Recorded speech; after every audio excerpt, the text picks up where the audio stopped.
जन्म साखी के 61st पार्ट में आप सभी का बहुत बहुत स्वागत है। गुरु नानक देव जी एक बार समुद्र के किनारे बसे एक गांव में पहुंचे। वहां के लोगों ने उनकी बहुत सेवा की। जब 6 महीने गुजरे तो सभी लोगों ने अपना सामान इकट्ठा किया और वहां से जाने की तैयारी की। वह गुरु जी के पास आए और बोले, हमने अपना सारा सामान गड्ढों पर लाद लिया है और गांव के बाहर खड़े हैं। आप भी हमारे साथ चलो, किसी और जगह जाकर रहेंगे। गुरु नानक जी ने पूछा, आप अच्छे भले यहाँ बस रहे थे, अब अचानक उठकर चलने क्यों लगे? आपको क्या दुख है? लोग बोले, गुरु जी, हमें यह दुख है कि हर 6 महीने बाद यह समुद्र हमारा गांव बहाकर ले जाता है।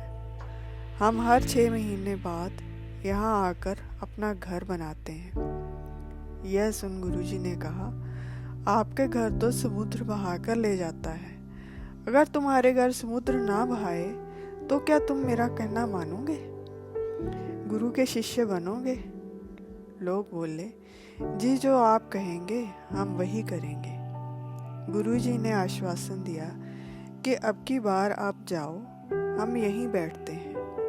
जब तुम वापस आओगे तो देख लेना, अगर आपके घर बने रहे तो उन्हीं में आकर बस जाना। सभी लोग वहां से चले गए। गुरु नानक देव जी वहीं बैठे रहे। समय अनुसार जब समुद्र में ऊंची लहरें उठने लगी तो लहरें गांव तक बहाने के लिए पहुंच गईं। परंतु गुरु नानक देव जी के चरण स्पर्श किए तो लहरें शांत हो वापस समुद्र में चली गई। गुरुजी के प्रताप के कारण अब समुद्र ने गांव नहीं भाया। समय बीतने पर जब लोग वापस आए तो उन्हें अपने घर वैसे के वैसे ही मिले। सभी खुशी से अपने अपने घरों में जाकर बस गए। गुरुजी अब भी वहीं बैठे थे। सभी लोग इकट्ठे होकर कहने लगे कि यह संत तो कमाल के हैं, चलो इनकी शरण में चलें। वह सभी कुछ भेंट लेकर उनके पास शिष्य बनने पहुंच गए। गुरुजी ने सभी को नाम का उपदेश दिया और धर्मशाला बनवाई, जहां कीर्तन होने लगा। सभी लोग प्रभु का नाम जपने लगे और फिर कभी उनके घर नहीं बहे। वहां से चलते चलते गुरुजी एक और नगर में पहुंचे, जिसका नाम हारूपुर था। वह तीनों नगर के बाहर एक वृक्ष के नीचे बैठ गए। उन लोगों ने भी संतों की प्रेम सहित बहुत सेवा की। गुरुजी वहां काफी दिन रुके। एक दिन उन्होंने लोगों से पूछा कि आपको यहाँ कोई दुख तो नहीं?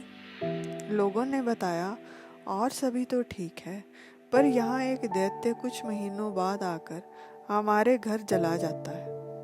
जब उसके आने का समय होता है हम यहाँ से चले जाते हैं और आकर फिर से अपने घर बना लेते हैं। अब हम कुछ दिनों में यहाँ से जाने ही वाले हैं, आप भी हमारे साथ चलो। गुरुजी ने समझाया कि अगर तुम गुरु धारण कर परमेश्वर का नाम लोगे तो तुम्हारे घर नहीं जलेंगे, तुम्हें कोई भय नहीं रहेगा, तुम्हारे सभी डर दूर होंगे, तुम शांति से अपने घरों में बैठोगे।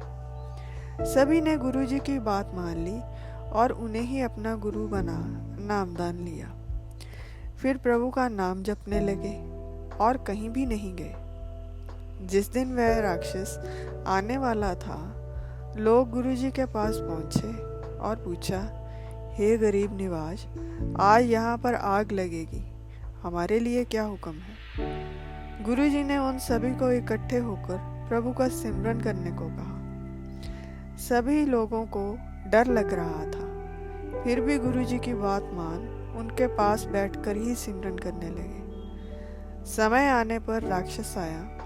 वह बहुत विशालकाय था।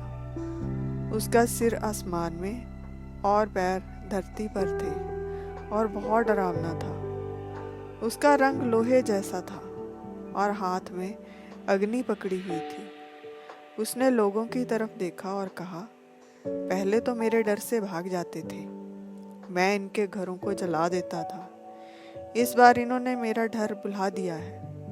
अब घरों के साथ मैं इनको भी जलाऊंगा। यह कहता हुआ वह उनकी तरफ चला आ रहा था। सभी लोग डर के मारे थर-थर कांपने लगे और उन्हें सब कुछ भूल गया। वह गुरुजी से प्रार्थना करने लगे, पहले तो हम कहीं और चले जाते थे तो बच जाते थे, पर अब यह हमें भागने भी नहीं देगा। हे महाराज जी, अब आप ही हमारी रक्षा करो। उन सभी की प्रार्थना पर गुरुजी ने राक्षस पर एक दृष्टि डाली तो वह उसी समय बेहोश होकर गिर गया। परंतु गुरुजी तो परम दयालु थे। उनके मन में दया आ गई।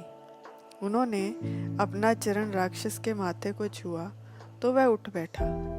वह गुरुजी का प्रताप देखकर उनसे अपने अपराध की क्षमा मांगने लगा और उनकी शरण ली।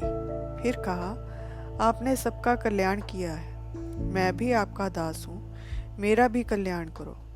आप जो कहोगे मैं वही करूँगा। गुरुजी ने वहाँ उपस्थित सभी लोगों से एक धर्मशाला बनवाने को कहा ताकि सभी वहाँ रोज़ कीर्तन करें और कहा, सत नाम का जाप दिन रात करना तो आपके सभी दुख दूर होंगे। फिर उस राक्षस से कहा, तुम्हारा कल्याण तब होगा जब तुम इस धर्मशाला का पानी भरोगे और अपने सिर पर उठाओगे।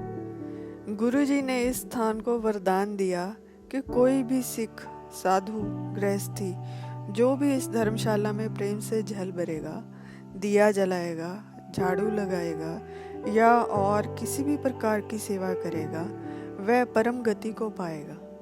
अंत समय उसकी उत्तम गति होगी। वहाँ गांव के सभी लोग गुरुजी के शिष्य बने और प्रभु नाम का जाप करने लगे। यह घटना जहाँ घटी उसका नाम आजकल हरिपुरा है। यह स्थान अबोहर, ज़िला फाजिल्का, पंजाब में स्थित है और यहाँ गुरुद्वारा बड़ तीरथ साहिब स्थित है। आज के लिए इतना ही। फिर मिलेंगे एक नई वीडियो के साथ। तब तक के लिए विदा। मेरी यह वीडियो आपको कैसी लगी कमेंट सेक्शन में ज़रूर बताइएगा।